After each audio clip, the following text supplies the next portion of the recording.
꿈있는교회 성도 여러분 안녕하세요. 오늘 요한계시록에 대해서 우리 개인 골방 세우기 프로젝트에서 공부하기로 했습니다. 이 어려움을 통해서 많은 분들이 세상의 종말에 대한 관심들을 많이 갖게 되는 것 같아요. 그러다 보니까 자연 요한계시록에 대한 이야기를 많이 하게 되는데 그런 점에서 요한계시록이 어떤 책인가 하는 부분들을 이번 시간을 통해서 같이 살펴보려고 합니다. 오늘은 첫 시간이어서요. 요한계시록에 대한 좀 서론, 전체 개론, 이와 관련된 내용들을 가지고 먼저 이야기하도록 하겠습니다. 요한계시록은 참 이 책에 대해서 어떻게 해석하느냐에 따라서 그 내용들이 사뭇 달라요. 지금까지 요한계시록에 대한 해석은 크게 네 가지 유형이 있어요. 첫째는 과거 성취론이라 해서 이 요한계시록이 주 1세기에 쓰여진 거거든요. 요한이 썼거든요. 그래서 그 1세기에 그 당시의 상황에 해당되는 일이다. 그 상황에만 연결해야 된다. 그래서 미래에 대해서 너무 적용하는 것들은 잘못된 것이다 라고 말하는 관점이죠. 그 다음에 두 번째는 미래 성취론인데 제가 보기에는 이것이 현재 요한계시록 해석한 상당 부분을 유튜브에 요한계시록과 관련된 부분은 이 부분이 상당한 부분을 차지하는 것 같아요. 물론 세세한 부분은 좀 틀릴 수 있지만 즉 요한계시록은 예수님 재림 직전에 일어날 사건들을 기록한 책이다. 이렇게 보는 거죠. 천년왕국도 예수님 오셔서 천년왕국도 되고 뭐 7년 대환란 이런 이야기들을 주로 하게 돼요. 그래서 계시록 2장 3장은 그 당시 교회를 위해서 쓴 내용이었고 그 이후에는 예수님 재림 직전에 일어날 종말에 대해서 기록한 내용이다 이렇게 보는 거죠. 그 다음에 역사적 해석이 있는데요. 이거는 긴 역사, 즉 예수님이 이 땅에 오셨을 때부터 재림할 그때까지의 일어날 많은 이야기, 그리고 재림 이야기도 있고 또 예수님 당시의 어떤 이야기도 있고 그런 그 사이에 있는 어떤 교회의 이야기들 그런 것이라고 말하는 해석이에요. 네 번째는 관연적 해석 혹은 이상적 해석 이렇게 말하는데요. 특정한 어떤 사건이나 그런 걸 말하는 것이 아니라 하나님의 어떤 영적인 원리, 뭐 선과 악의 싸움, 하나님 나라와 사단과의 싸움 이런 어떤 하나님 역사 일반 원리에 대한 것을 적은 책이다.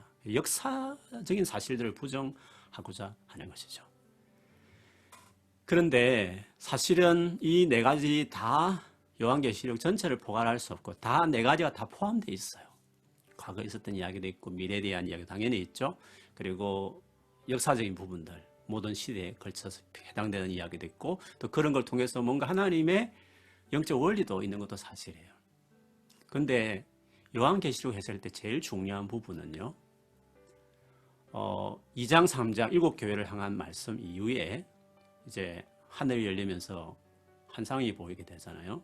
사도 요한이 그 4장부터 4장 5장은 하나님과 예수님의 이야기고 이제 6장부터 소위 말하는 인을 떼고 또 그 위에 나팔을 불고 대접이 쏟아지는 재앙들의 이야기 나오잖아요. 거기 말하는 그 재앙들이 사실은 예수님 재림 직전 일어나는 사건들을 말하는 것이 아니라 예수님 성천하신 이후에 교회의 시대 그때부터 예수님 재림하기 전까지 일어나는 모든 시기를 묘사하고 있다는 거예요. 그리고 그 7인 나팔 대접이 어떤 시간적인 연속적으로 일어나는 사건이 아니라는 거예요. 인 사건 다음에 그 다음에 나팔 재앙이 일어나고 나팔 재앙이 끝나면 대접 재앙이 일어나고 이런 식이 아니라는 거죠. 왜냐하면 7인에 보면 6째 인에 보면 그게 재림이거든요. 예수님이 재림이거든요. 그러면 재림이면 끝나야 되는 거잖아요. 또 다시 또 나팔 재앙이 시작된다. 그게 이상한 거잖아요. 그래서 그 인 하나 자체가 재림까지 다 말하고 있는데 나팔은 그것을 또 다른 관점에서 다시 그 전체를 보여주고요. 그 다음에 대접은 특별히 마지막 심판과 관련해서 좀 더 포커싱 했지만 어쨌든 그 관점을 가지고 또 이야기하는 거죠. 그리고 마지막에는 정말 재림하시는 주님의 말씀이 나와요. 그런 점에서 어떠한 사건에 대해서 다른 새로운 측면들을 세 가지 유형으로, 마치 마태, 마가, 누가, 요한이 예수님에 대한 한 분이지만 다른 측면 관점에서 보았듯이 그렇게 봐야만 계시록을 잘 이해할 수 있는 것이에요. 요한계시록이 어떤 책이냐 하는 데 있어서 문학, 어떤 유형이냐, 어떤 문학 유형이냐 했을 때 첫째는 묵시문학이에요. 묵시문학은 우리가 생소할 수 있는데요. 이 묵시문학이 예수님 오시기 그 전에 200년 동안의 그 중간 침묵의 시대라고 말하죠. 어려웠던 시대에 그때에 활발하게 나왔던 새로운 문학의 양식이었어요. 주로 우리 판타지 소설 같은 부분이 나와요. 묵시라는 말이 물론 한국의 뭐 유명한 이단은 묵시와 계시는 다르다. 그 이단의 교주가 옛날 분이고 한문 세대니까 한문 가지고 막 차이가 있다고 말해요. 묵시는 뭐 감추어진 묵자, 침묵할 때 묵자 있잖아요. 그리고 개자는 개자가 깨달을 개자다 해가지고 감추어 있었으나 지금은 깨닫게 한다. 뭐 이렇게 묵시와 계시는 다르다 이렇게 말을 하는데 사실은 그 말이 안 되죠. 왜냐하면 이 묵시와 계시라는 말이 원래 영어로 아포칼립스라는 이 영어로 이렇게 표현된 이 단어에서 나온 건데 두 개 다 같은 의미예요. 묵자도 묵마 봐서 그렇지 시자는 볼 시자거든요. 어쨌든 감춰둔 것이 보여진다. 묵시든지 계시든지 보여진다는 의미가 강하지 묵은 감추고 계시는 드러내고 이런 뭐 다른 차이를 말하는 게 아니거든요. 사실 똑같은 단어인데 그래서 옛날에 어떤 단어 번역본에 보면 요한계시록 하지 않고 요한묵시록이라고 한 그런 책도 있었어요. 근데 의미가 뭐냐면 원래 감춰져 있던 것들이 더 드러난다는 거죠. 연극으로 보면 커튼이 확 제치면서 무대가 보이는 것 같은 거죠. 대표적인 구약의 묵시문학의 형식을 띠고 있는 것이 다니엘서입니다. 에스겔도 있고요. 스가랴서 같은 것도 있어요. 묵시문학의 특징을 보면 누가 세상의 진정한 주인인가 그것들을 이 묵시문학에서 많이 보여줘요. 그러다 보니까 천상의 모습을 보여주고요. 환상들 같은 것들이 많이 나오죠. 그런데 요한계시록은 묵시문학의 어떤 많은 그 형식과 방식이 있지만요. 전달 방식에 있어서 좀 그동안 있었던 묵시문학과 다른 점이 있어요. 기존의 묵시문학들은 어떤 환상을 이야기하고 그 다음에 긴 설명이 나와요. 천사의 설명들이. 그런데 요한계시를 보면요. 설명이 없어요. 그러다 보니까 많은 어떤 해석들이 나오게 되는 거죠. 그런 점에서 좀 묵시문학의 좀 차이점이 있어요. 그리고 그 전에 묵시문학은 그 저자가 본명을 밝히지 않아요. 주로 구약의 유명한 인물들, 뭐 아브라함, 에녹, 뭐 이런 사람들 예를 들어서 하거든요. 그런데 요한계시록은 그 책을 쓴 요한이 직접 자기 이름을 밝힌다는 점에서 묵시문학과 조금 차이점도 있어요. 두 번째 요한계시록은 예언서예요. 예언서에 대해서도 우리가 좀 알아야 될 것이 있는데요. 예언 이렇게 말하면 여러분 어떻게 생각하세요? 예자가 미리 예자, 그리고 미리 말한다. 언자가 말씀이잖아요. 미리 말씀, 미래에 일어날 어떤 말씀이라는 거죠. 이것도 한국 유명한 이단은 그걸 또 한문 가지고 이야기하는데 그런데 사실은 이 예언이란 예언가가 나비 이런 히브리어 그런 뜻인데 그 의미 자체가 그래요. 하나님께서 말씀하신 것을 받아서 맡은 자, 하나님의 말씀을 맡은 자. 그래서 그 하나님의 말씀을 대언하는 자 그런 뜻이에요. 하나님께서 우리에게 말씀을 하실 때에는 미래에 대해서만 말씀하신 건 아니잖아요. 그래서 여러분이 구약의 많은 그 이사야, 예레미야 등등에서 소위 말하는 선지서들을 보면 그 당시의 사람들을 위해서 많은 이야기를 했어요. 그 당시의 사람들. 그 당시의 사람들을 위해서 예언한 거잖아요. 그 당시 사람들 타락하고 범죄하고 그래서 하나님 회개하라 그러고 그렇지 않으면 심판할 것이라고 말하죠. 그래서 과거 이야기도 하고요. 현재 어떤 그 상황에 대해 고발을 해요. 그렇지 않으면 또 너희들이 심판을 받을 것이고 멸망받을 것이라 미래를 당연히 이야기하죠. 또 어떤 구절에는 신약을 내다보면서 말하기도 해요. 특별히 완전히 어떤 나라가 망했을 때에는 먼 큰 하나님의 소망을 이야기하니까 예수님 우리 신약 시대를 이야기해요. 그렇기 때문에 예언서는 단순히 미래에 대한 이야기다 이렇게 하기보다 사실은 그 시대, 선지자가 활동한 그 시대를 향한 하나님의 어떤 관점, 하나님이 눈에 너희들을 이렇다라고 하는 말, 하나님이 관점에서 말하는 하나님 뭘 원하는지 목적을 제시한다는 점에서 그냥 하나님 말씀 맡아서 전한다는 말씀. 그 옛자에 보면 한문에 보면 두 가지 옛자가 있어요.